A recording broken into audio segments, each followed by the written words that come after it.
hear the name of the show? Yes. Honestly, oh my God. You're watching your kid pitch for the first time all season for this team, and there's a reason he hasn't pitched much for this team, and you're just like, don't suck, man. Just don't suck today. That's good advice.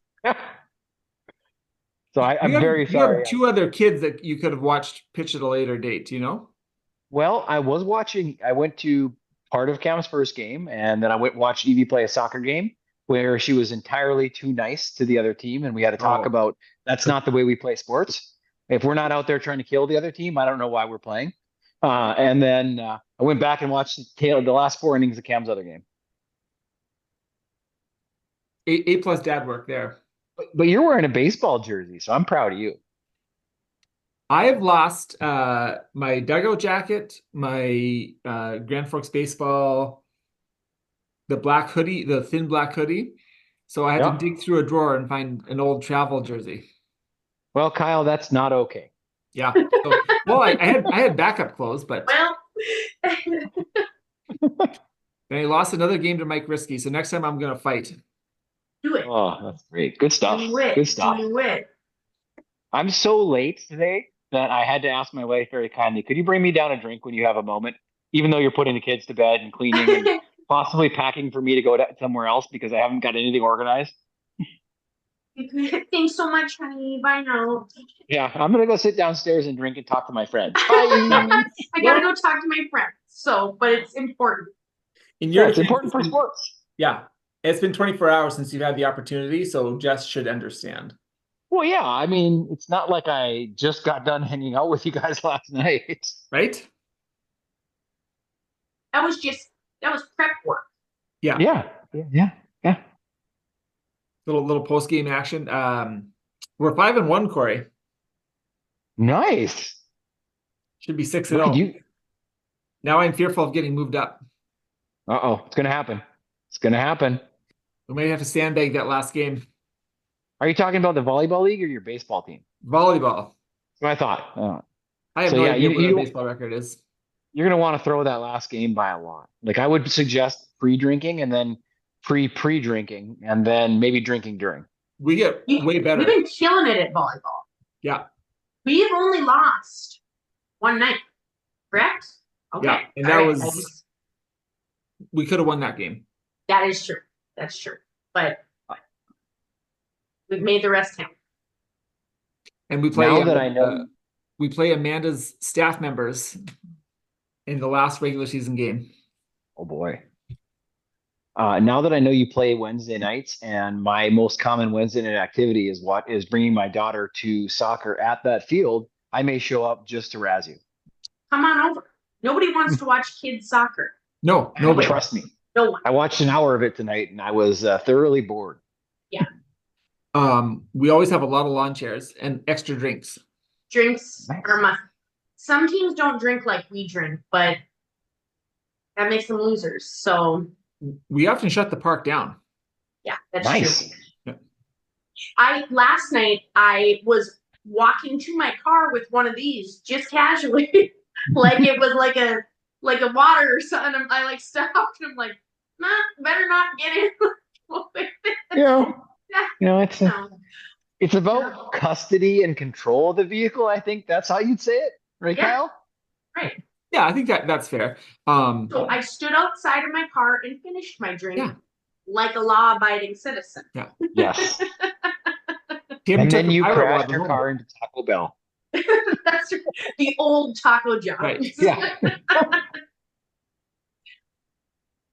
I think it was about Tim took the rest of the Bahama Mama home to drink on his bike on the way. No. Yeah. Oh. So Kyle, how many flavors of pirate water by Barstool are there actually? As far as I know, there's 4, and we've done the tour to Pirate Water. It's so bad. I have to believe someone designed this and was like, we made good drinks. What about if we made bad ones? And another person was like, you're getting a raise. Yeah. You nailed it. You son of a bitch, I'm in. Yeah, I, you crazy motherfucker, let's do it. I feel like pirate water is this generation's excuse for just horribly bad high alcoholic malt beverages like Hurricane or Mickey's or the like. For Loco. Yeah. Yeah. But then But That's, even maybe like, they that's, still sell. oh, do they yeah. really? Yeah. I You think can still buy them so. in Harry's. Yep. You can buy them Yeah. in Harry's in the stand-up cooler in the tall boys. No shit. Yep. But I would say we have a couple members of the, I guess, current generation on our team, and they won't drink it either. So who's it for? Wow. It's terrible. I got to think is it really cheap? Yes, Yeah. Nah, that's your eight answer, right? $8 for a 4-pack, and most of those drinks in that ilk are like almost double that. Yeah. For sure. I always say any drink that's like, I wouldn't say pirate water is aimed at women, but like most seltzers probably are more, not that men don't like seltzers, but I think that they aim them a little bit more at women. Yeah. But any of Yeah. those drinks are so expensive. They aim those things directly at women and poor golfers like Josh Brown. And that's Right. yeah. Right. Yeah. Shots fired. Yeah. Yeah. Wow. He had it Um, coming. I've caught him many times with a white claw in his hand. Listen, I have a cousin though that will drink White Claws, and when I asked him one time, I'm like, girly for such a burly fella. He Yeah. said, I do not get as hungover when I drink these. And I'm like, carry Oh, on, carry on. I because thought they're that out. mostly water. Yeah. Well, that's a good point too. But I started drinking whiskey soda limes last summer, and same deal. Like you can burn through a lot of them with very little ill effects the next day. Yeah, that's what he said. He's like, I prefer beer, but beer makes me feel like shit. And Yeah. if I drink these, I wake up and I feel fine. I'm like, all right, that to me, worth it. So I was at a restaurant when I was on some work travel, and they had a special on ranch waters, not the ranch water premix, but an actual tequila, soda, and lime. And I Oh, thought, for $2, I'll try it. Dang good. I don't understand why, but I drank 3 or 4 of those $2 drinks, and I was a happy camper. I didn't know what that was, and I'm disappointed because I thought it was a Midwest thing where it's like water flavored like ranch. Yeah, yeah, Which would fit in the Midwest because yeah. yeah. everything is ranch flavored. Well, And that would be an aperitif. yeah, people love, I mean, my favorite is like, so Cool Ranch, like Doritos, you can get those anywhere, but um, like there'll be TikToks of people from usually England is the ones that'll do like American snacks, and they'll do Cool Ranch Doritos and pizza dipped in ranch. And I've never not seen one of them be like, "This is amazing. Yeah. I understand now." Yeah. Like they're hooked. So ranch is universal, but it's especially beloved in the Midwest. American snacks go both ways, where almost every other country snacks only are good there. Let's start with Canada. Ketchup chips are disgusting, Kyle. I'm not going to listen to any other opinions on the matter, I don't like right? them either, Corey. I don't. I do like is it all dressed? Yeah. Okay, I did. I thought I was maybe goofing the name, but No, I do like all dressed. But basically, they're just like Thousand Island flavored potato chips. Yeah. Yeah, or actually everything bagel potato chips. Isn't that all dressed or is it Thousand Island tasting? They're like Thousand Island and pepper. Yeah, Oh, okay. I've they're never had good. that. But I'm with you, Corey. I know people like ketchup potato chips. I Um, don't. They're just. I would eat them, but I don't like them. Like they're nothing special. I'm a the, ketchup lover. the kind of What people about who like cheesies? what? Those are amazing. So like the I Canadian love. Cheetos. Oh my God, Canadian Cheetos turn American Cheetos into hot flaming garbage. Those are legit, but mainly because like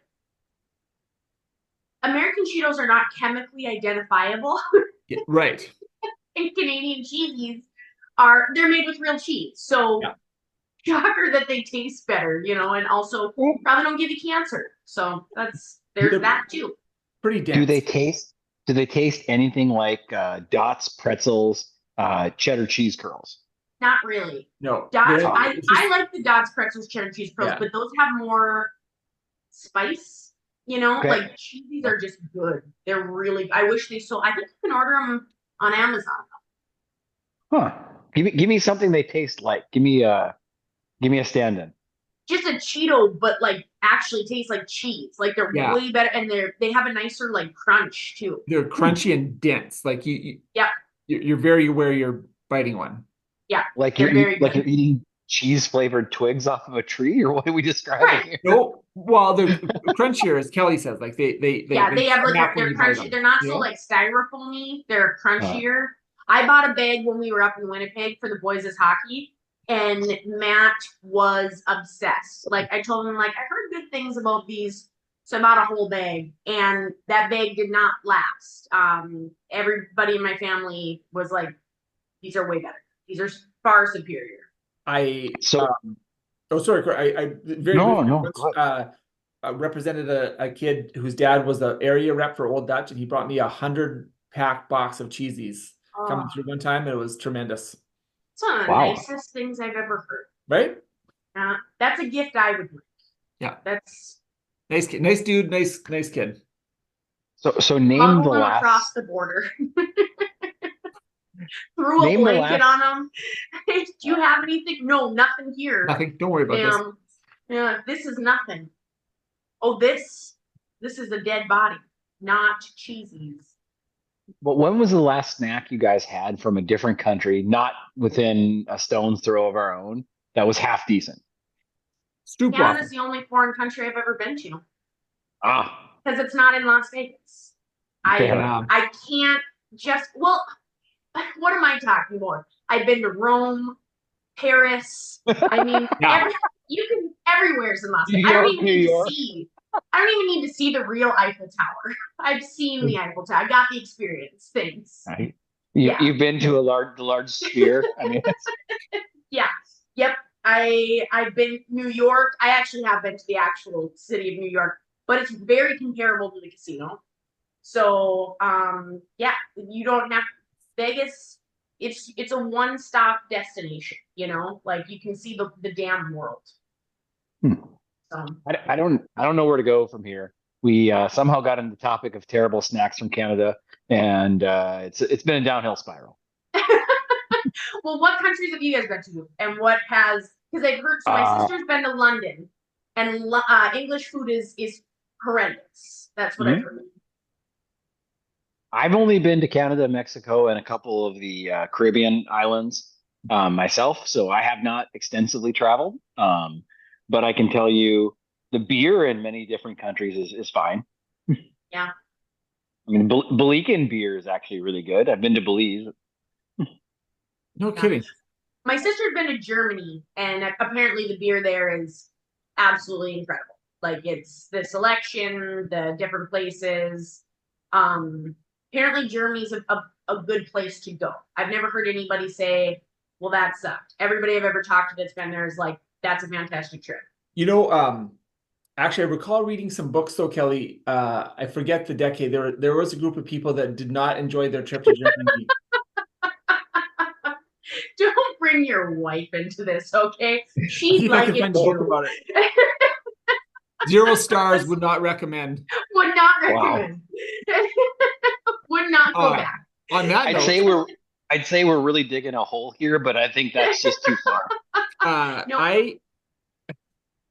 He's married to a Jew, Corey. He gets to do this, okay? Right. So, I actually had to send a text a couple weeks back that referenced the Aryans, and my phone auto-corrected it to Aryan. So I can see why Corey's upset. I was going to say, that word is similar. I've told Kyle this before, but as a middle-aged white male with blonde hair, used to have blonde hair and blue eyes, and their last name rhymes way too much with that, and I'm having a hard time tracing my family's lineage back into Germany past the wars. I'm a little concerned what my last name was. You know what? We're going to close that Ancestry.com account down Yeah. Do you have a penchant for really nice overcoats and peaked hats?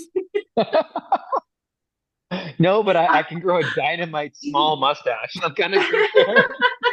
I can only grow facial hair right here. Yeah, from That's here it. to here. Yeah. Literally It's the weirdest wild. thing. I don't Yeah. know. Coincidence. That's what it sounds like. Yeah. So my kids overheard me telling that joke one time, and I'm on a long drive with Parker, and he goes, "Hey, Dad, are we Nazis?" And I'm like, no, no, we're not. Well, what about No. our ancestors? I was like, buddy, we should get a taco. Let's go get a taco. Yeah. Yeah. Yeah. Listen, I'm currently I I always get like a new fixation. And ancestry.com is my current one. So I really, really like it. Been trying to like track down my family. Bottom line is though, I am a peasant from a line of peasants. Nice. So it's not that easy when like your family does not like how cool it would be to be like, my family descended from royals from da da da da. No, nope, no. That's not what I'm discovering. But it's still fun. So I'm Um, down that rabbit hole, and it's just taking a lot of my time. But like I said, I jump from fixation to fixation. So. if you want to read a really depressing book about peasants, James Michener wrote a book called Poland, which is historical fiction, just sort of going through like the history of Poland, but it's through the eyes of the peasants, and it's terrible. It's like we got up, we farmed, we ate a potato, and then another baby died, and then we got up and we ate half a potato, and then my husband lost his leg, and then he couldn't farm, and so the Lord came and killed him Oh for 800 well, pages. yeah. So if you You wake up read one day and this think, you from know what, I was feeling too good today, I got to take it down a notch. You read that book. And it might at hit what because I as I'm discovering, I have family from Poland and That's why we're Canada, friends. Kyle. Lots of Canada. I Ooh, like they're not originally Canadian, but they spent some time there. yeah. So, yep, lots of at what Canada. at what point in those 800 pages did you not throw in the towel and just say, no? Does Kyle Uh, strike you as someone that would be like, this is a little repetitive? You'd be like, I'm seeing this to the end. All right, this is my new favorite book. Would recommend. yeah. Um, If oh no, I go was gonna ahead. say if Kyle hasn't read Fear and Loathing in Las Vegas, I'd be very impressed. I haven't. Oh, wow. For the eclectic reader, I would have thought for sure that'd Yeah, be right yeah. up I your have a alley. lot of weird ones that has not come across the transom yet. Speaking of ancestry.com, this is probably one of Corey's relatives, but it was common in World War II for German POWs to be sent to farms. And at our farm, which it was been in the family for a while, there was an old, we just used it as a little shop, but it was a bunkhouse in the old days, and someone had carved in Germanic writing their initials. Oh, So we always wondered what it brilliant. was about. And then when I was about 15 or 16, the student knocked on the door. He says, Bitte, I can't do the accent. Corey, I'm sure can. But he wanted to go see the farm because his dad or grandpa was a POW at the farm. Oh, So I had to borrow my aunt's car because my parents weren't home. And I had to drive him out there to look where his dad spent part of the war. It was actually a neat experience. No jokes involved here, but it was pretty cool. that is cool. Well, I, I'm a history nerd, so Yeah. I love that stuff. I find most of your comments, Kyle, to be incredibly racist and most likely accurate. Thanks. That's sort of what I was going for. Ah, just it's balance. Balance is the word. Yeah. That's what you're Yeah, looking for. Yeah. there's a key balance. Yeah. Wow. Well, in what was probably the longest cold open we've ever had, I'd like to welcome everyone to the show, episode 34 of North Dakota After Dark. It's Yeah. almost We dark, just so I missed think each that's good. other. We Yeah, just missed each right? other, even though we were together last night. Show prep, I think I would call that. Yes. Yeah. Um, Corey, you want to tell us about our fine sponsor? To have a drink first. No, we can hard transition. We're okay. North Dakota After Dark is proudly brought to you by Endries Construction Services. They have over 20 years of experience in all areas of construction. Projects worked on include banks, oral surgery offices, dental offices, schools, retail space, auto body shops, you name it, they can build it. They offer assistance with all phases of construction from the initial design phase all the way through completion. You dream it, they can make it a reality. Endries Construction Services, the quality you want, the service you deserve. Really well done. 34 episodes in, and you'd think I would get decent at it. Yeah, well, Nailed it. it's happened. Kelly, I think you have a bone to pick with Corey about not replying all. Yeah, I just thought you were being snotty. Because I said to Kyle when we both came on the screen, I said, is Corey joining us? Because he didn't reply to the email, and Kyle's like, he replied to me, and I'm like, oh, I guess this isn't a group effort. So that's fine. This is my rebellion against you calling this your podcast, Kelly. It's a one-man protest.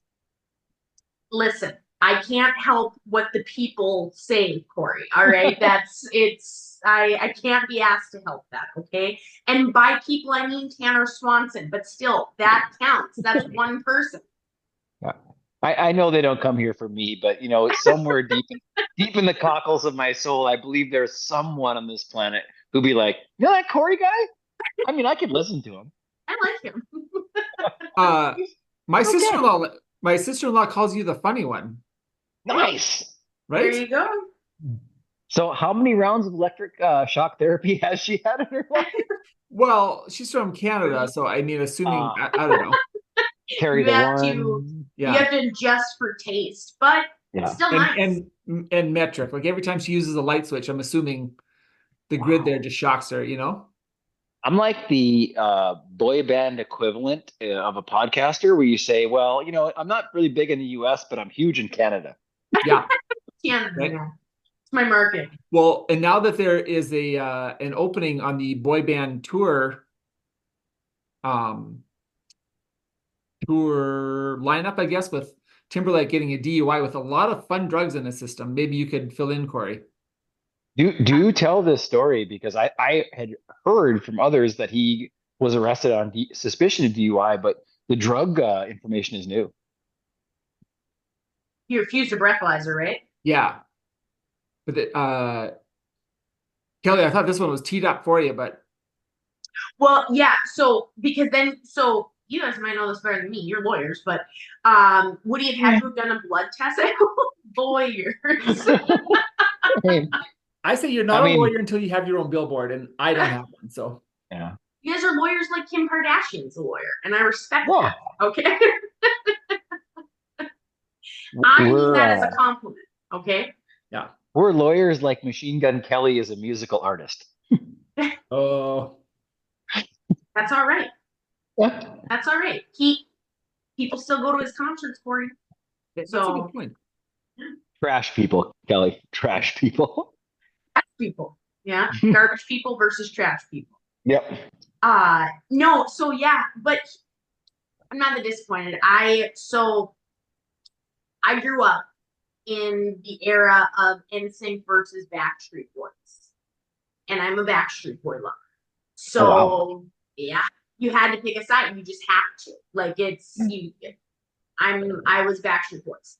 I actually didn't get confirmed till I was 22 years old because I missed the confirmation retreat to go see the Backstreet Boys at the Alaris. And I've never regretted it one time. Yeah. Life's about choices. So I'm not that upset about Justin Timberlake. He's not my favorite, and he never has been. Now, if this would have been, let's say, well, Nick Carter, I'm not even gonna put him up, right? He's a little disappointing as well. But the Backstreet Boys, they're way better. So and NSYNC tried to make everybody think they were gonna have a world tour, and then they didn't. So this is called karma. But Corey, you need to spend more time on TikTok, okay? I don't know if you're doing like constructive things with your life, but TikTok is where it's at, all right? Because you would have known all about this. It's just everybody's buzzing on TikTok about this. Listen, I have a email address with the word Hotmail in it. And you won't be allowed to register. I do not have the socials. Let's put it that way. That's true. You probably can't even create an account. That's fine. That's fine. I'm I'll I'm tell you about it. essentially I'm 1 week away from yelling at kids on my lawn and shaking my fist in anger at clouds. Screaming at the sun. Not No, invading your neighbor or anything? No, although those egress windows are getting mighty close to my property, Fabian. there you go. Yeah. That's where you know. Yep. When you're standing out there eyeballing the property line, then you've made it. Man. Uh, if I'm telling you, if the contractors put 1 more inch of dirt in my lawn, I think Jess is going to go full Karen on them. It's going to be pretty awesome. Jess, we love the Fabians. You remember that. We love them. They're Would good Jess, people. They nice let me people. sit on the fire. if she were to do that, would she get one of like the prerequisite haircuts or just keep what she's got going on? I think it's scarier when you don't expect it via the look and the haircut. I think it's scary when it just comes out of nowhere. Yeah. And Yeah. being on the receiving end of a probably justly deserved anger tirade, I feel bad for those contractors. Yeah, I get you. All right. Follow-up. It comes for us all. Okay. The Yeah. things like property lines and kids walking Yeah. on your lawn. Yeah. Yeah. Um, Speaking of Jess, I think when she does bring you drinks downstairs, which is very nice, I think you should let her go on camera and talk about the recipe, what she made. Oh, for this? Yeah, I just mean like, since it does happen often, it could be like a recurring segment. Oh, every time she comes down to bring me another drink. Yeah. Well, this one I would pretty sure she would say is 2 parts tequila and 2 parts diet squirt and probably a dash of something that will kill me in the next year so she can get the insurance money. Here you go, babe. Also, I left here some documents about upping your life insurance. Not related. Just when you get a chance, if you could sign those, it'd be super duper. That nice slow burn. Yeah. Yeah. I've seen enough episodes of Snapped. I do know Yeah. how this works. Like Yep. I'm a professional. And God bless her. I'm not even mad. Like, Yeah, well, Yeah. it's all right. It's all right. I've accepted it. The drinks are good. Understand it's going to happen. You lived a good life. Yeah. It probably should end on a high note. Yeah, right. Right. Yeah.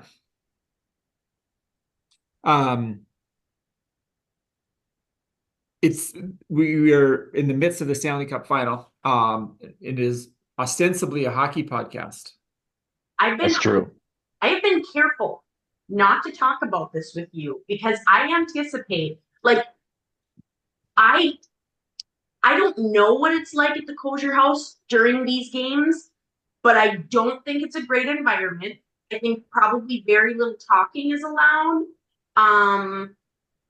I discussed this with Matt that I think that it's probably like Amanda and the kids like quietly pack up the car and like leave Kyle in there by himself because I don't know a more intense Oilers fan. Yeah, it's not so bad. I just do a lot of pacing and standing, and it's tough to watch a lot of games standing up, with your arms crossed. Did you see, is it the GM of the Panthers that threw the Dasani bottle after the last game? Was he the GM? He's a dickhead. So yes. Yeah. Yeah, he was a little pissed off. But Yeah. I love it. I want to see Edmonton take this one back. I Yeah, don't me want to too. see Florida win this. And I love that that they're so close. I'd love to see Edmonton just come back and boom, boom, boom, boom, and just Would be- nail in the coffin. Yeah. That is just what I want. Pretty epic So- comeback, obviously, should it happen. Yeah. So I'm in the vein right now of like, it's nice to get a couple wins, but now I'm starting to think about a couple games they probably should have won and feeling tense again. But it's also an interesting thing to think about in that on off days, you feel so good. And then I know the game's tomorrow, and I'm like, I don't want to have an all-day anxiety attack waiting for it to happen, Well, let's keep you in the analytical then. Kyle, name a worse defensive core than the Edmonton Oilers currently have in the league. You can take your pick of any other team in the NHL, but help me out here. So mean. Give me one team whose defense is actually worse. And you could take the Wild only because most of their defensemen were hurt all season. There's a few in the league I would maybe not want to exchange, like San Jose's is tough. Ooh. Yeah. Calgary's fell off. Montreal's is nothing to write home about, but they're making it work. The top pairing's making it work, and works come along. So we'll say everyone showed at least a little flash. All right. That was kind. These players, though, you gotta and fans. When I heard the fact that this is the longest distance traveled between two teams in NHL playoff history, so this back and forth is the furthest mile-wise of any two teams that have played. Now, so there's some dispute because like the Vancouver people say it's farther to go from Vancouver to Boston because they that fan base just won't shut up about the whole thing.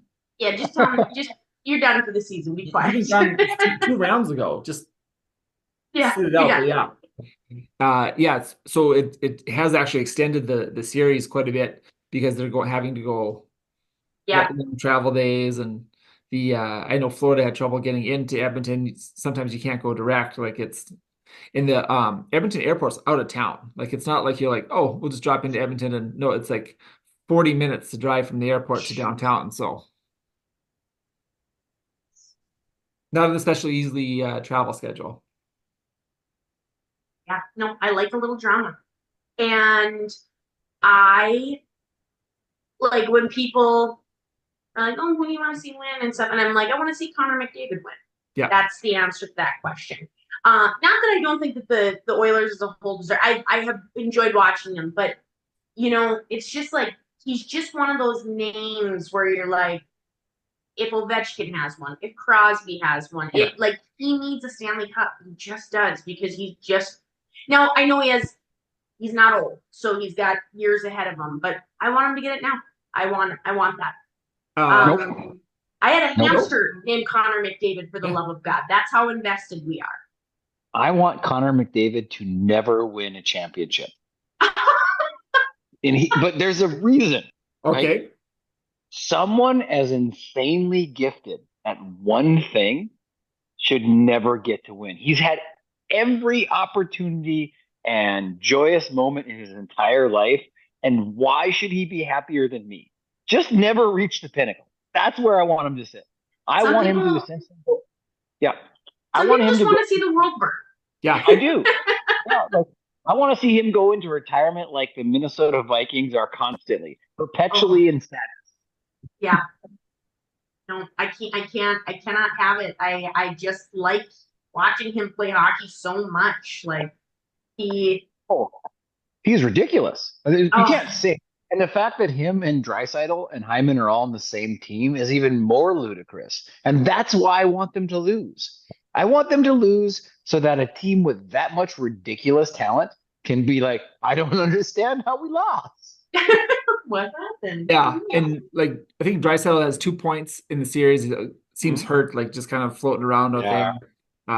And I think after they got down 3-0, it seems that McDavid just decided I'll just do this by myself because he has 8 points in the last 2 games. Yep. Record assists for anyone in an NHL playoff series. Yeah. Because I think Gretzky had it before him, right?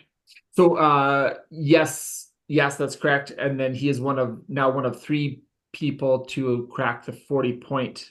Yeah. There. So him, Gretzky 3 times. Which is amazing because he entirely took the first 2 games off. Yeah. Well, just it's very interesting to what. Did you see the empty net goal? I didn't. Yes. Oh my gosh. And see, like that's the only part that conflicts me is I like Kachuk, and I love that he's an American player because there's not a lot of them that get a lot of credit. So he's my holdup. He's my only holdup. I'm not a Panthers fan. But I really like him. He's another one. He's fun to watch. I love that he's an American player. But Time will come. All right. I think, Maybe lots of time too. Yeah. Uh, he guaranteed victory in game 5, and then I think tried his best to back it up, but just wasn't. And he sort of struggled in the series as well. No goals in a long time. So So who's the bigger prick, Vander Kane or Kachuk? oh well, it seems like Kane's kind of turned his stuff around, but he's still kind of a dickhead. Yeah. But one that you want on your team. And same with yeah. I think he just got quieter as a person after that whole scandal that he was involved in. Yeah. I think he just kind of piped down in general. Yeah. His do you follow his ex, I guess, wife on any social stuff? Well, I will now. Anna Kane, she's if you didn't feel bad for him before, you will now. Some of the stuff is like, oh golly. Did she put him on blast? Oh, like just crazy. Like she was tagging Kachuk and stuff. Like, you really want to make Evander mad? I'm like, holy cow. That makes me happy. I love internet drama. It's not when I'm involved. Yeah, but just to yes, but like when other people, because like there's nothing I'm going to do that's severely interesting. But famous people, when they get a little sloppy, I'm like, I'm here for this. Yeah. Yes. Share more. Where are the screenshots? Yeah. We want to see them. It's all good stuff. So, yeah. And so I guess speaking of that, did you guys all see the Oilers girls' boobs? What? Like how many times? Oh, what? That's a crazy broad right there. Like, I mean, I guess they're your boobs. If you want to show them, show them. But like, what went through her mind? You know, like that's yeah. Apparently, I mean, I guess truly. Yeah, truly. Any attention is good attention, I guess. Yeah. But oh, yikes! And then I didn't watch it because I had seen that like apparently she posted like a snotty rebuttal, you know, and I'm like, easy. Well, it's actually, I thought it was a good rebuttal. She's like, hey, people are mad at me for this. And it's like, whatever, I got drunk and took my tits out. What are you going to do about it? And I was like, right? No, then I bet I should have watched it because listen, I like responses like that because I'm like, okay, all right, that's an answer. You know, like it's the answer. So carry on. Yeah. You can get. Go ahead, Kyle. Go ahead, Corey. I was going to say you can get mad at her, but she's essentially the equivalent of every 45-year-old woman who did the same things 20 years ago at a Dixie Chicks concert. So I don't see why they're mad. Yeah. Right. Or a Poison concert, you know, like granted, they didn't have a camera pointed directly at them, but yeah. And I think just to handicap that, like nobody had cell phone cameras at the time, right? So right. It was a smarter time to be a little reckless, you know, like now it will live on forever on the internet for everybody. Have we mentioned that we are so glad that there was no such thing as camera phones when we were teenagers to early 20-year-olds? I think it did come up because it's just so lucky. But okay, why are kids so dumb now? Because like the instances they do take the phones out, I'm like, why? These cameras only turn on if you turn them on. So like when you're doing something you shouldn't, maybe don't take video footage of it. Like they're so dumb. You know what I mean? Like I just don't understand when these kids do this. I'm like, but why? Like did you not foresee this going badly? And the answer is no, because kids don't. Like they're dumb. But I'm just like, you don't have to do that, but somehow you always do, you know?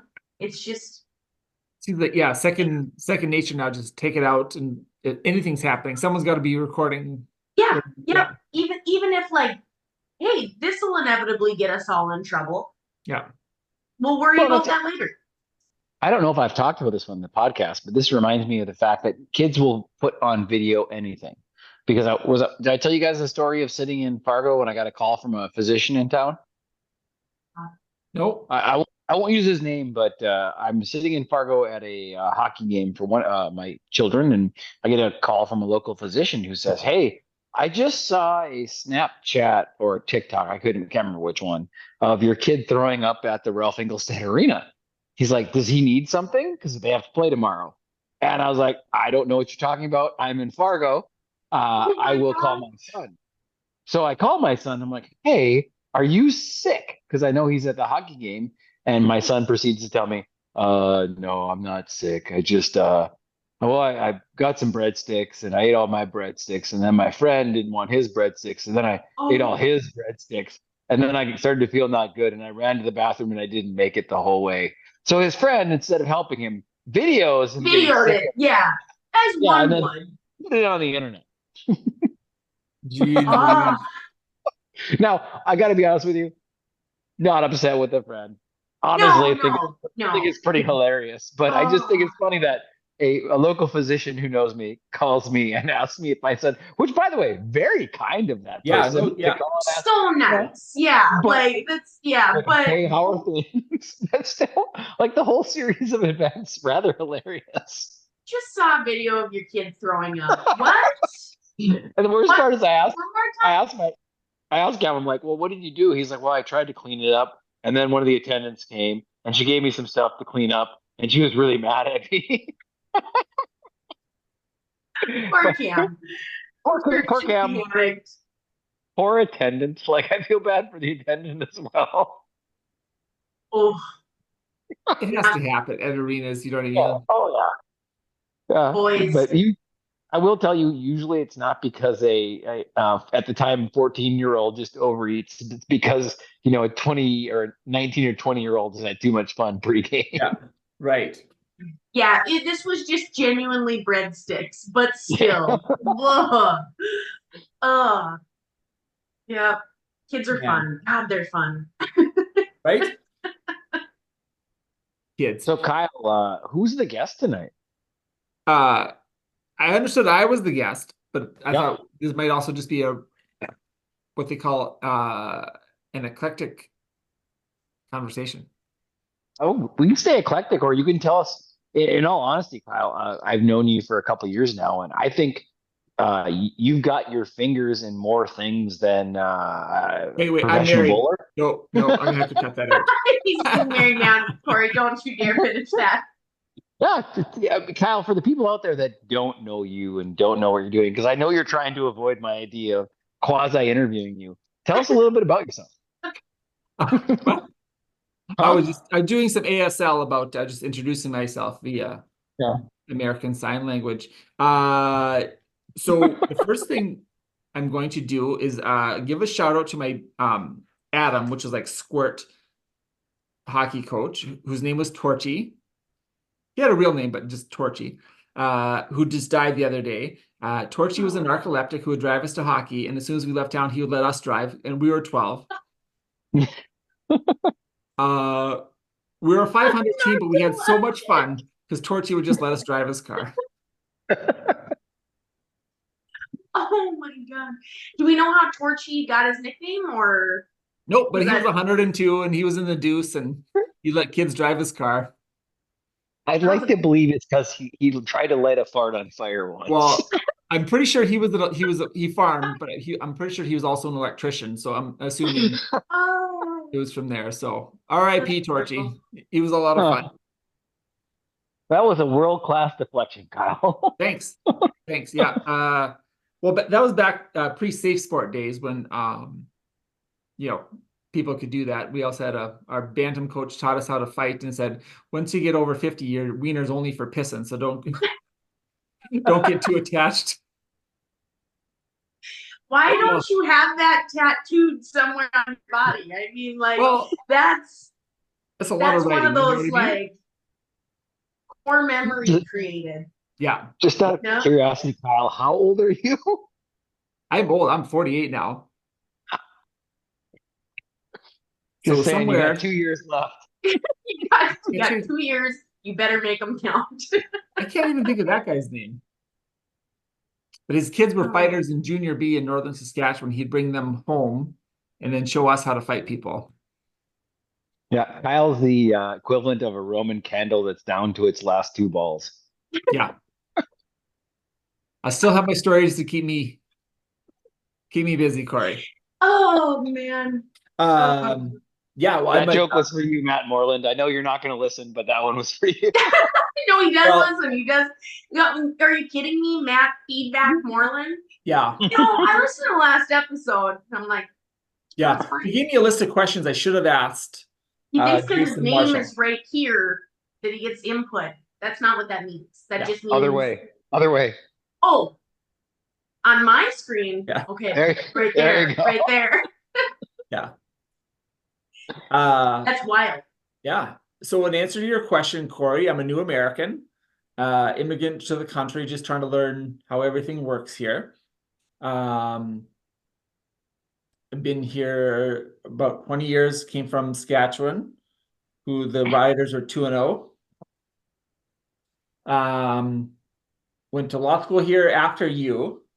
I don't think we crossed paths. Nope, I don't remember ever I meeting. recall.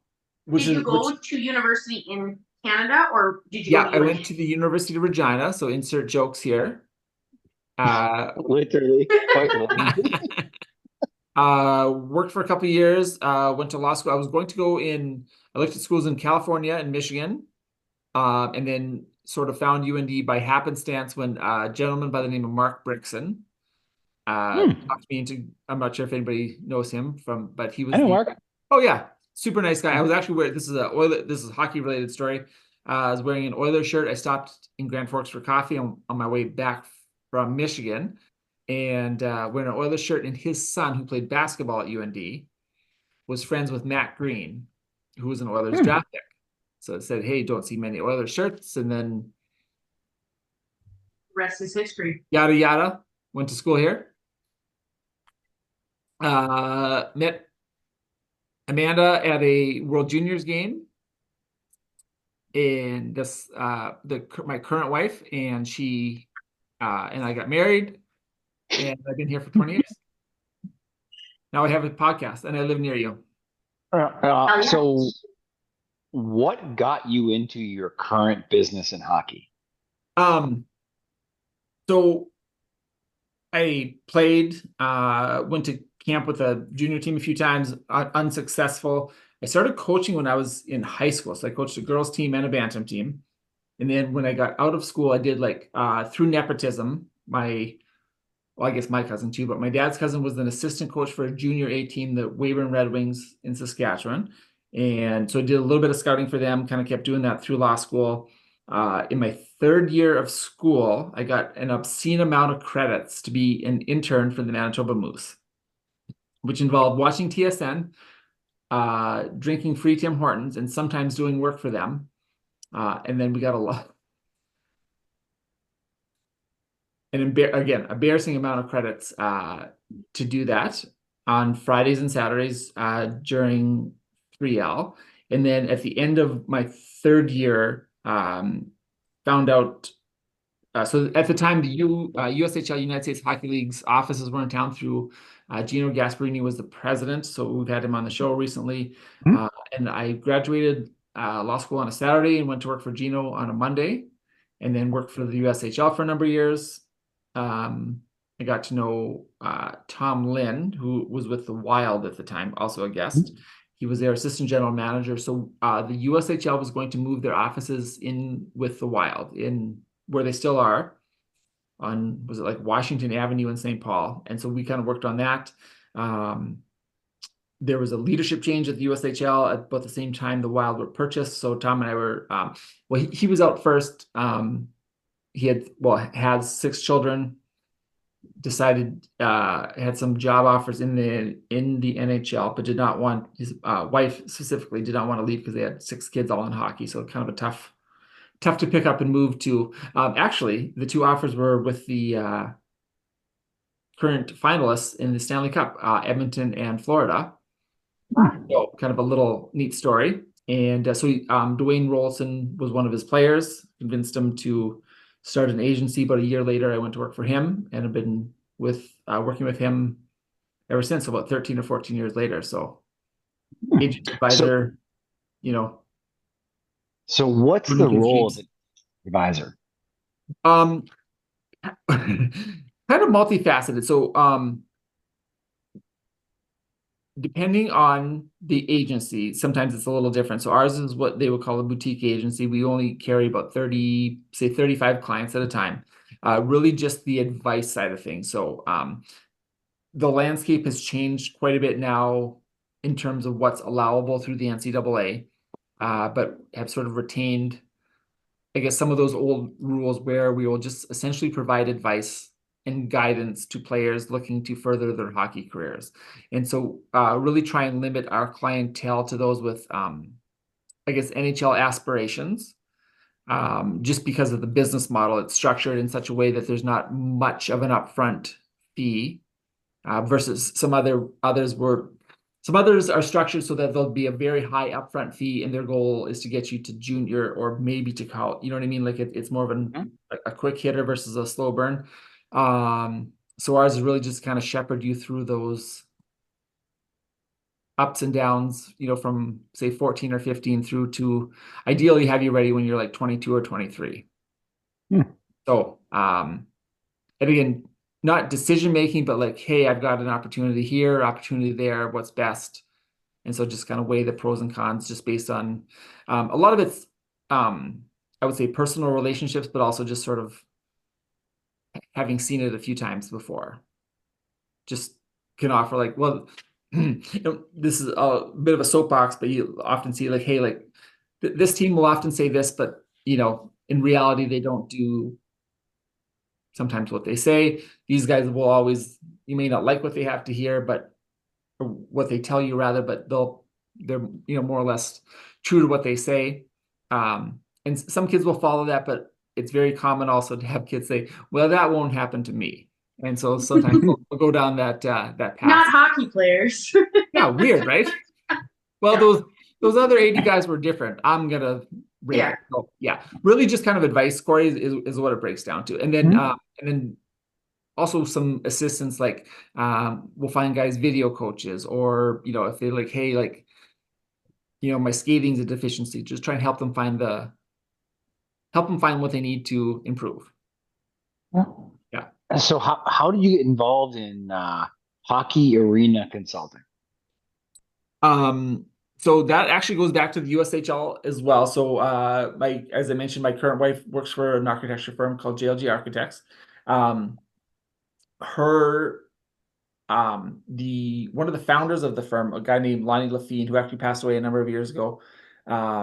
Big hockey fan, just and really interesting guy in that he was like almost encyclopedic in his knowledge of college hockey, which was interesting to me because I mentioned I was, I'm new to the country. I was growing up in Saskatchewan. There's very little information about college hockey, like it's all major junior.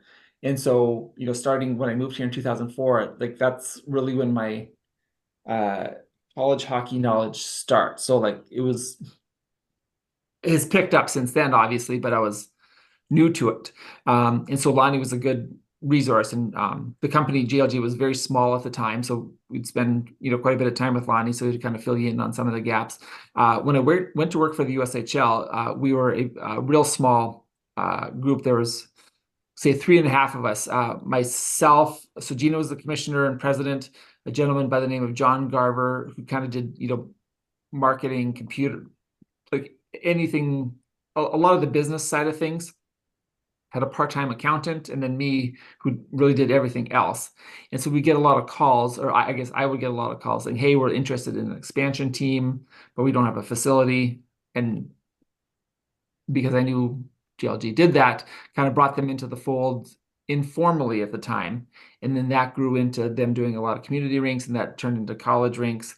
And so I did that again, just sort of not as an official title, but just would pass along what I heard.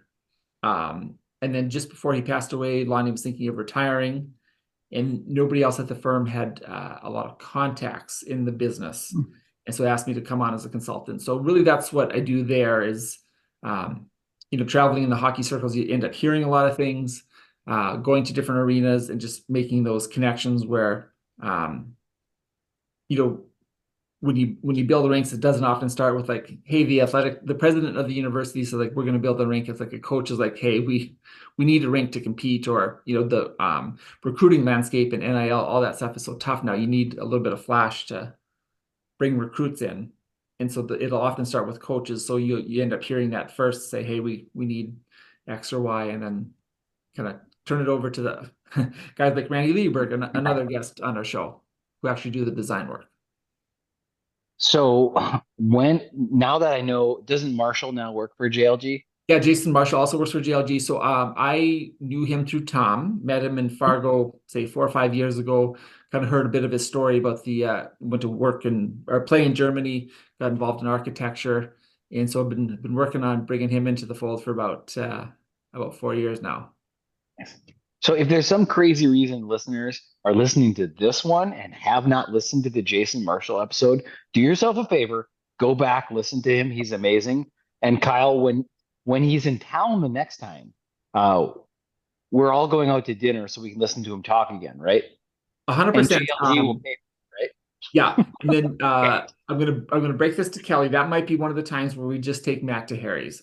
Oh, you don't even want, because Matt will fall in love with him, and like that's so. Here's what I we'll probably take a need to big be there to table. bring him in, because Matt will like be like, "Hey, what was it like playing with Wayne Gretzky? You should tell me about that." Like Matt will love him so much. It might hurt our marriage. We'll get a table for 6, and then a table for 2, and you can sit with Gino. Okay, perfect. I'll be like, we'll be over here. Don't talk to us. Yeah. So yeah, he will come to town during the winter just for some business related things. Just a tremendously nice guy as well. Yeah. So before I circle back to kind of the role of yourself and an agent, what made you decide you wanted to start a youth hockey in North Dakota related podcast? And why couldn't you find someone better than myself? I'm going to let Kelly's fine. Like, it's Kelly's podcast, so obviously she's good at this. But like, I can't be I had to be like your 8th choice twice removed. So the podcast was my current wife Amanda mentioned it several times that you guys sitting around youth hockey things, this is really funny. You guys should just generally whomever was there, you guys should have a little show about youth hockey. Because being where we are in Grand Forks, there are a lot of Fighting Sioux or UND related ones, but not much down the chain, as it were. And we got to know some people involved in podcasting, and just kind of got it in my head I was going to pitch this, and so we went through that iteration, and here we are. You're selling yourself short, Corey. As you may or may not know, Corey and I do a lot of youth hockey broadcasts for our own kids. And I thought, well, this is pretty fun. And so, no, not the 8th choice, or right on top. And then, known Kelly for a long time. And my current wife, Amanda, insisted Kelly be on, because she said, knows a lot about hockey and is so damn funny. That's my lady right there. So you better be careful, because if she's never your current wife, she might become my current wife, because I love her so. Yeah, she's the damn best. It is the month, as they say, It's hard not to sell yourself short when you're pushing barely 5'9", Kyle. But as we move on, right in the meaty part of the curve, Corey. Yeah, I am exactly average, and I'm okay with it. Hey, why not? I'm the virtual representation of a bell curve, sir. So I'm gonna let you pass by that one. Why should people consider, if their kid is serious about hockey, a potential advisor? So I think it just comes down to, at some point, some people feel that they're just overwhelmed by the attention and the decision. So there gets, our episode 8 guest, Jamie Spurley, talked about FOMO. It's like, well, I opened my email this morning, my kid went to this camp, or he had a good game, and he's a freshman or a bantam or whatever it is, and had a good game. Now I've had 8 emails inviting us. If you don't come to this skate, you're never going to make it. Or I got invited to these 9 camps, and they're tour in Philadelphia, and one's in Boston, and one's in Las Vegas. And geez, how do we swing all this? Some people are comfortable handling it themselves.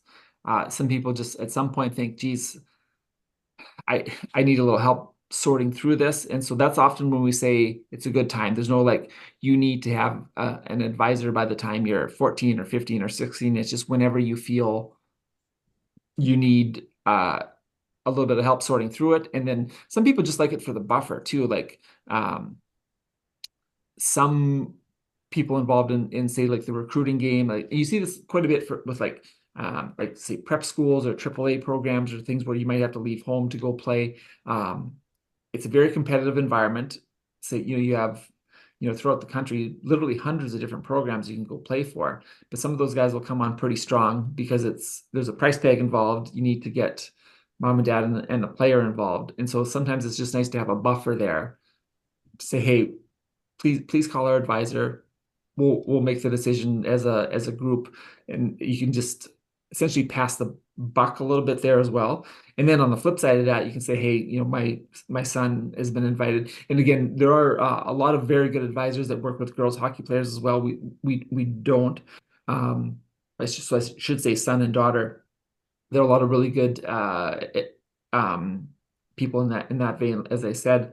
But some people really just want someone, one, to bounce the ideas off of, and then two, just to be like handle the business of it. So like all three of us are attorneys and essentially act as your attorney. So really are cognizant of like not sharing all that information. So keeping the privilege there too. So it's not something that gets broadcast, because especially in hockey, and I'm sure with other sports as well, but information is like one of the big currencies too. So like if you say, oh, I know, well, use a local example, like little Johnny decided to go to Central instead of Red River or whatnot. And so you can shop that, be like, you can call around and say, hey, junior team, he's going to go play for this coach. So just FYI, you've got an in because I know you have a relationship with that coach. So stuff like that is traded all the time. So I always counsel guys, be careful. You don't owe explanations to like everyone that calls and asks you. So we try and be, well, I'll just say, try and be guardians of that information too, just to tell people, hey, that's for you to know, your mom and dad, and really that's it at this stage, because people will try and use that as to use I guess an old legal term, Corey, sort of a sword and a shield. Like, hey, well, Ooh. I'll call junior coach, say you're doing here, and then all of a sudden you get a coach from this guy down the line saying, oh, hey, here you might be, just try and get a jump on things, really. You know what I mean? Because there's different, hockey's still a bit of a throwback in that a lot of different relationships guys have. Well, Kelly, your husband coaches, so there's probably coaches he likes and maybe doesn't like. And so once you get in a bit of a pipeline, sometimes your hockey destiny can be predetermined without you even realizing it, just because like you told coach something and then he sent that up the line, right? Right. So try and keep an eye on that too. That's good stuff. Kelly, I feel like we've kind of put baby in the corner here a little bit. Do you have any No, questions for Kyle and his intricate and intriguing life? well, it's funny you should say. So, earlier, Matt and I were eating dinner, and we were talking. And I said, "Yeah, I got a podcast tonight." And he goes, "Who's the guest?" And I said, "Kyle's the guest." And he was like, "Oh, great choice. That would be a totally interesting episode." And I said, "Well, what kind of questions would you ask him if you were asking?" And so he just rifles off all these like really good questions. How did you get into it? What are your thoughts on advising kids to go this direction versus that direction? Uh, what how do you approach kids? So I'm going to ask these questions, Sure. but I did inform him. I'm like, oh, okay, well, that's starting to make what age did you lose your virginity, and who's your favorite Bravo housewife and why? Those are feeling like dumber questions now. So I'm not gonna ask for Matt's help anymore, Okay. because yeah, those. So I'll ask, I guess, the more intelligent questions. But I did like that one. Like, when your company wants to pursue a player, what is kind of the process in that for you, in approaching this player, in trying to get him to come with you? Because like you said, you guys are a boutique advisement agency, so you don't take everybody. Right. So, Yeah. I'm assuming that the players that you do want, they're pretty sought after. It's like a courting process, I'm assuming. Yeah. Yeah. So we'll often do it. We'll see it like either have a player recommended. After a long time, a lot of coaches will send you like little recommendations, or just end up seeing kids either playing or at camps or whatnot. And so we have a pretty long process. Sometimes we'll end up talking to a kid for, every so often it's short, maybe a month, sometimes up to 6 months, where we'll have several conversations with them, see them play a few times, make sure we feel we can help them. Again, we don't charge a high upfront fee for those being advised on the NCAA. We just do something to make sure they're NCAA compliant. But we just want to make sure we're going to be able to help someone before we take any of their money. And then also kind of to make sure they're a cultural fit. So we'll talk to the player, talk to the mom and dad, make sure they're aware of what we do. Some people are really just looking for pure marketing. They're like, we want videos. We want you to put the kid on social media and do hype for them. And it's like, well, okay, I know that looks cool, but like you can't.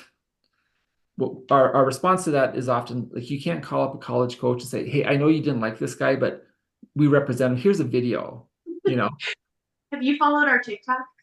by the way. Yeah. And Tom often likes it to, like, you can't tell someone what kind of pizza they like, right? Like they like it or they don't. You can't hype them into doing this. And it Right. often doesn't go well anyways, because if you pursue something and you want it, like they'll invest your time in it. If you're sold on something and you're like, you know what I mean? You're often Right. looking for a way out. So really want to make sure that's a very clear point we relay to families, is like, we're not here to, again, put, announce every time you get an assist in a, 9-1 blowout, but we will provide you advice quietly, try and do a lot of stuff. Like, it's not an overt type of Right. Well, I mean, assistance. advising is not marketing, Right. so like, but I can see where that's probably something that people would feel an advisor should be, is a hype man, like that Yeah. you should be out, and you are, but just not, like you said, creating a It's TikTok it's page. You're it's calling on their behalf, but yeah, not, and it's only the quiet. places that actually matter. Yeah, Yeah. like, because anybody can make their own Instagram page. Right. And so it's very behind the scenes. So we'll call and say, hey, like, you should probably check this kid out. And that's Yeah. it. It's not like he's great, you'll love him. It's like, we think you'll like him. If you don't, no hard feelings, but it's Yeah. worth your time to see him. Yeah. And part of the reason why people will take those calls, we only do it if the kid's good. It's not, you can't fool them. Right. If these are savvy hockey people, you can't convince them otherwise, right?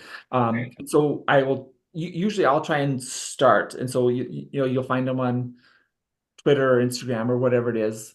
Say, hey, we'd like to speak with you and your parents, but never like, hey, kid, sign this and off we go. But we'd like to please introduce us to your mom and dad if they're interested. If not, no harm done. No real hard sell. I mentioned, like, we're all attorneys as well, so there's not a lot of salesmanship involved. Just kind of lay it out and say, this is what it would look like. If you're interested, that's great. If not, that's fine too. But again, this is like sometimes half dozen or more Zoom calls or in-person calls, and just to make sure we're comfortable and then they're comfortable too. Because for the most part, they end up being like long-term relationships. You don't want to get into it and be like, oh, I really don't like what they have to say, because it just gets awkward after that. So, and again, there's totally no hard feelings. It's just like, yeah, it's just not a good mix. So that's how we find them for the most part. It's in person or recommendation. And then do you guys, like, if there's a kid that comes on your radar, do you guys, like, as a company, discuss, like, hey, this is a kid I'm interested in. Do we think he is someone that would be a fit here? Is that kind of how, like, is it like as you consult with each other? Pretty internal like that too. Like, and there's a lot of as I'm sure you're aware, it's so subjective, right? Like there's been guys Tom's really liked and I didn't, and vice versa. So you try and meet in the middle, but like there's each side kind of gravitates to certain types of players. And then it's sort of up to you to essentially pitch your case. And going back to Gino Gasparini, his son Tony was a longtime scout for the Kings, and when I just got started, he gave me what I thought was really good advice at the time. Is like you have to advocate for your guys that you like. You don't, he said when I got into it, the first little while I would just sit there and kind of go along with stuff, and it was like his GM at the time said like, no, like tell me why. You can fight with me if you want, but I want to hear it. So you kind of get into that mindset too. Is like I think he'll be good because of X or Y, but they're 14 and 15 at the time, so a lot of things can get in the way. So you're trying to guess in some cases 8 years down the road. So it's inexact science. Yeah. Just do your best and guess, right? So and then I guess the other thing is always keep your ears open too. Like if you kind of go in those circles, like you hear, hey, I like this kid or I didn't like him and why. Keep an Sure. internal Rolodex of all those little snippets. I wish I like just knowing more now, not that advisors didn't exist, but like I wish Matt would have had one just because I think that there would be such benefit to having someone whose job is to be in your corner, Yeah. like that you're because I just hockey I didn't understand until I saw Matt go through it. There's a lot of politics. I'm sure every professional sport and high level sport, there's politics, but I think that there would be a lot of value having this person who understands more about it than you do, and then is their interest is your interest. Yeah. That there's a lot of value in that. Yeah. I would want that if and it's a big if either of my kids ever got to that level, I would want that only for the fact that this is someone who they're working on, because like you said, there's so much information that comes at you, and I think it would be really hard to sort that in, Yeah. or know what you're being what's ear music, what you're being told just because they know you'll like hearing it, and what actually has substance. Yeah. And so like I've heard that story, and maybe someone will have him on to tell it, but a couple instances where he sort of relayed how things went down. I was like, I would have said X or Y at this point, just to like become especially in his story, just having the buffer or having a person in between for him to call to say, hey, this is happening. Sometimes even if you just get that off your chest to sort of an impartial person, it can smooth things out. Well, he even had one coach who was a great coach, but he had later found out that there were people that called and made offers, and the coach admitted to him, I didn't want to tell you about the offers because you would have left. Yeah. So it wasn't in Matt's best interest, and he was a great coach. Like, I mean, not a bad person. That's but he was acting on the best interest of his team, and so it's nice to have that person who your best interest is their best interest, not your current team, not like what would be best for you down the road. So I think when you see stuff like that, because like I said, great coach, nice guy, fantastic person, but he was looking out for his own team. He was like, yeah, I didn't want you to go, why would I want you to leave? Yeah. So that happens a lot, and we always remind guys too, like we work for you. Yeah. Full stop. We don't work for coaches. Yeah. We have relationships with them, but we work for you. And we remind guys to they're like, if people will often say like, hey, I'm not sure if that's a good idea. Maybe I should go here. And it's like, listen, we're not saying it just because we're trying to make someone happy. Like we ultimately do not make money unless you succeed. Right. So Yep. Our advice is what we feel is best for us and you. Like selfishly, that's just the truth. Because like we think But if we then you want that selfish interest because it's in your interest. This is not someone who's working against you, they're working for you. So, but I'm sure it's tough because when you hit a high level of success, in enters ego. Yeah. you know, so that's also adds a whole another complication because, you know, getting a lot of attention usually translates to, no, I like what they're saying. Let's keep listening to this. You know, like, Oh, but yeah, that's human nature. That's it is. Yeah, natural. yeah, Yeah. yeah. It happens all the time too. Like just guys, well, you know, especially now in the, you know, spring and summer, there's a lot of recruiting going on, and coaches will call and say, you know, you'll be on the first line or the top pair or my starting goalie. And they believe it, that the coaches will, I'm sure when they called you and told you, like, that's 100% true. But the next call is to the guy that's like, he's a little better than that guy. So, you know, Hmm.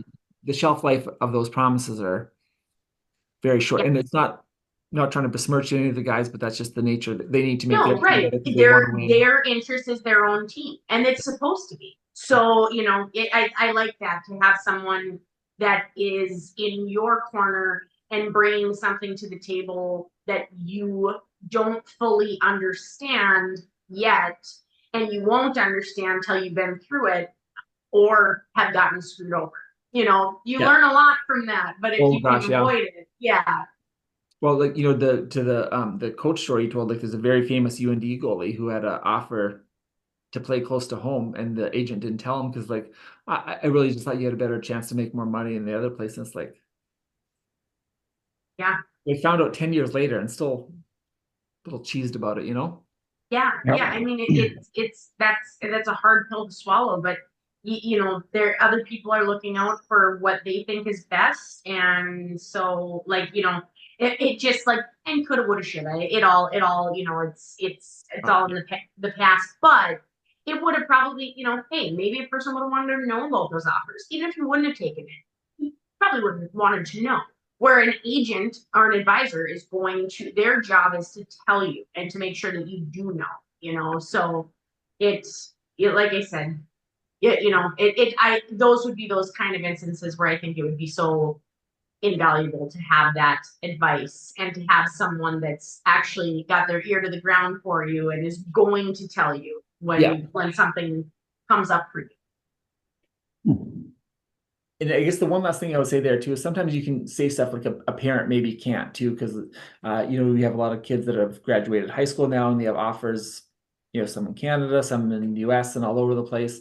And to give a little bit of tough love too, where like mom and dad be like, it's nicer if you're closer, but we're like, okay, it's fine. You can probably, you know, make this happen, but like if you really want to pursue what you say you want to pursue, this is, you know, clearly the better, say, hockey option.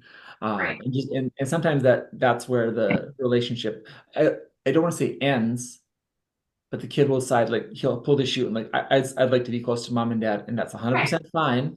But then Yep. you also have to know like, okay, like they're maybe not as, that's one of the bumps in the road that like Tom talked about. That might be it. Like you might be done as a real prospect. Moms and dads are biased too. You know what I mean? Like they Yep. are. They're biased because they have what they would like you to do and what they want, and having you close is one of those things, you know. Yeah, So and I it's get it. I get it as a parent. No, you know, no issue there. But like it's also, um, right. I think you know several But that's people information you should hear. Yeah. should hear. Yeah, yeah. Yeah.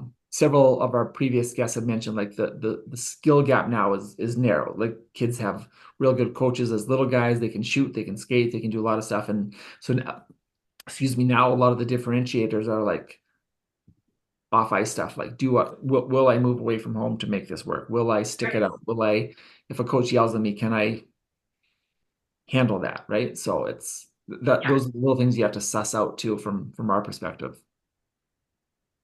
Yeah, Kyle, a lot of guests over, what do you say, 34 episodes have 34, yeah. let us down on this next question, but I feel you've got something brewing. So, Okay. Kyle, tell me the best chirp you've ever heard in hockey. This was my go-to when I played after I was done playing. And again, I'm not a serious high-level player, but just playing in beer league. I never wore. I shouldn't say that. One year I played in Minneapolis, I had to never wore a mask or a visor or mouth guard. And I would perpetually just ask guys if their mommy bought that for them because they would wear a full mask and they would get a little mouthy. I'm like, hey, your mom buy that for you? And he would. One guy slashed me over the top of the head.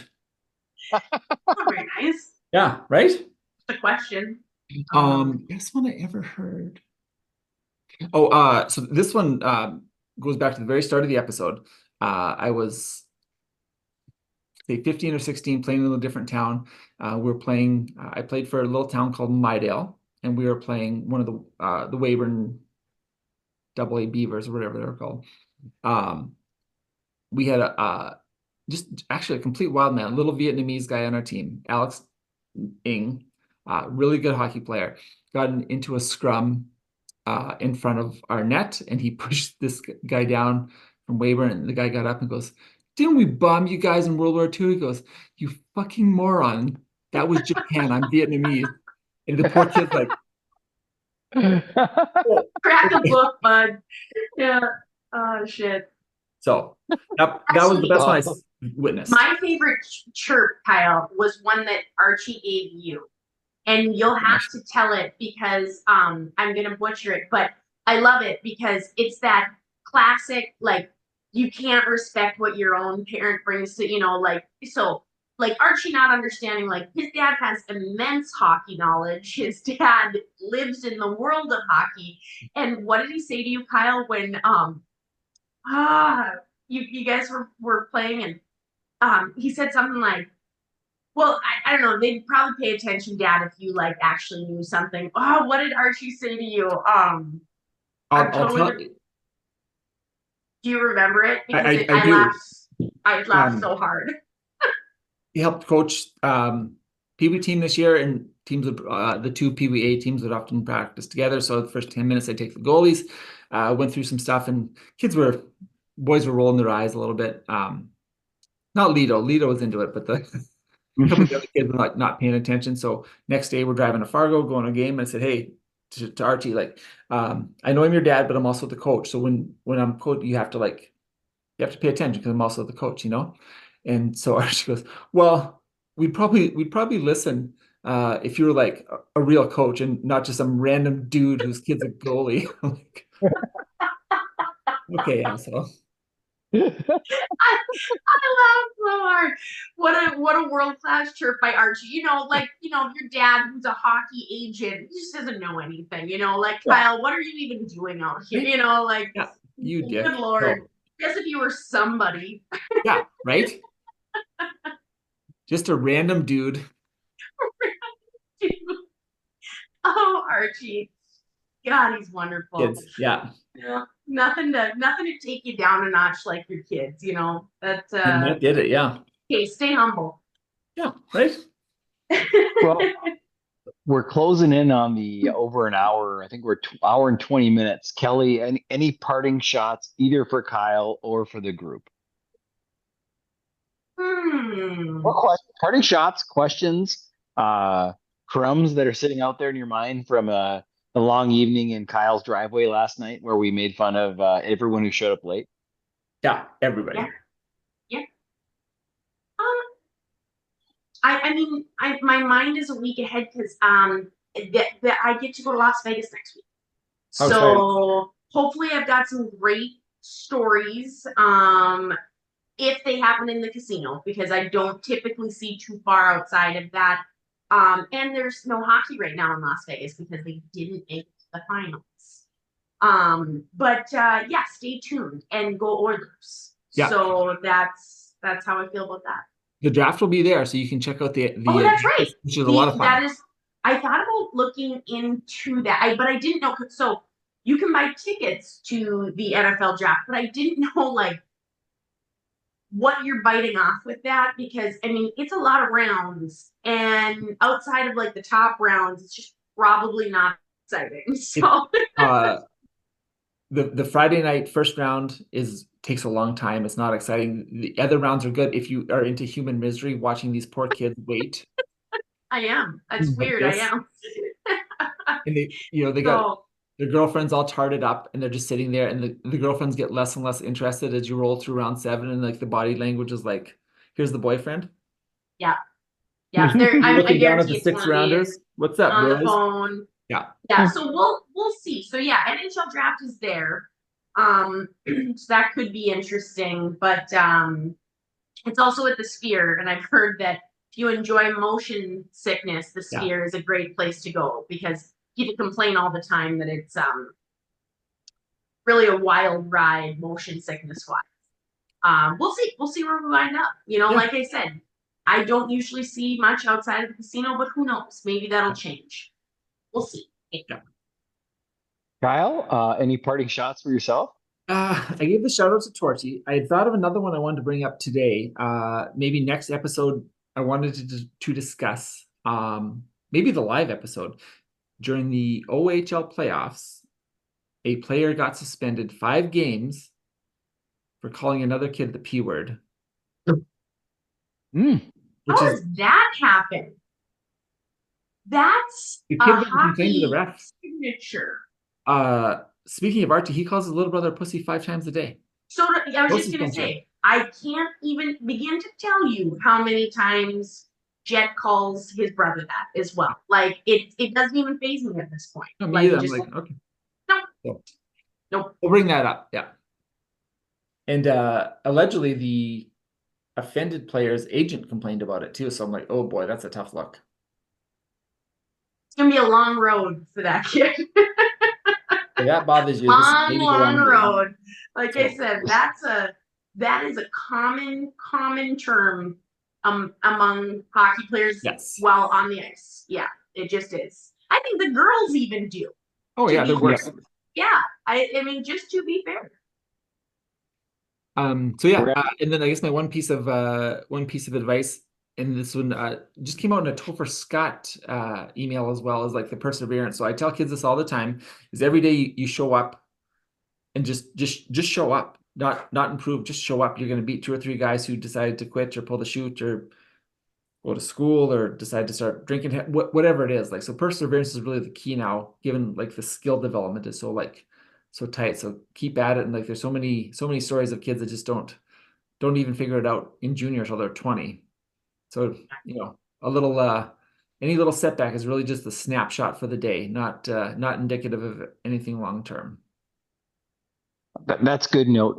My last thing is funny you bring that up, but I was coaching a 5th and 6th grade football game, and it was really cold out. I mean, really, really cold.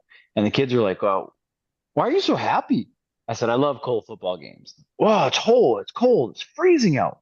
Why do you love this?" I said, "Here's why I love this." I said, "There's kids who love football. There's kids who like football, and there's kids who just want to hang out with their buddies. By the end of this game, we're going to find out who loves football because the kids who love football are going to get hit hard and they're going to come back for more.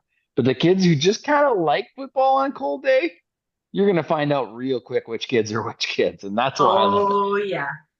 Yep. And That's it for me, guys. Like it. You know what? I guess I Kyle, don't have anything else. I was going to say, Kyle, you want to put a bow on this thing? Yeah, I guess, well, episode 34 was a lot of fun. Maybe next time I'd also like to discuss, I happened to watch some kids our own age, or our kids' age, out in Buffalo, and was really intrigued by the similarities and differences. And Yes. I'll leave you with a nugget in that those kids know how to hit and play defense, but they cannot score. So our kids, I likened it this way. I really like to see our kids play this one team because I think they would physically manhandle us, but I think if we got the opportunities, we would outscore them. Well, I like that. I'd love to hear about that. Yeah, like the regional differences. That would be super interesting. They get hitting as an offensive tactic, a defensive tactic, and our kids are